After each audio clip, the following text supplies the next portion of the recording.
Գիտեք, միակ բան առանց որի ես երևի չկարողանայի ապրել, դա հարմարավետ մահճակալն է։ Երկու բոլորովին տարբեր մարդիկ, Ջերին եւ Գիթելը, պատահաբար հանդիպում են Նյու Յորքում, եւ այդ հանդիպումը նրանց կյանքում բացում է մի անսպասելի էջ։ Առանց այդ անիցիալ օճառի գուրում ես $2.5 Լավ, Ջերի, բաց թող, խոտութանամ բաց։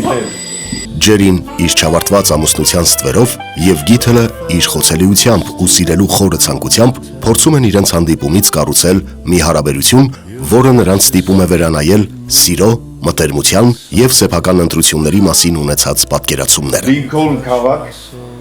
Նեբրասկա նահանգ։ Եվ սրանից հետո վերհայտնվի իմ կյանքում։ Եթե հայտնվի։ Հրազդանի կամերային թատրոնը հրավիրում է Մհեր Մկրտչյան արտիստական թատրոն դիտելու երկուսը ճոճանակին հուզիչ ներկայացումը։ Դերերում Արթուր Մուսայելյան, Նառա Սարգսյան։ Տեղերը կարող եք ամրագրել առցանց կամ զանգահարել նշված հեռախոսահամարով։ Սեպտեմբերի 23-ին ժամը 20:00-ին։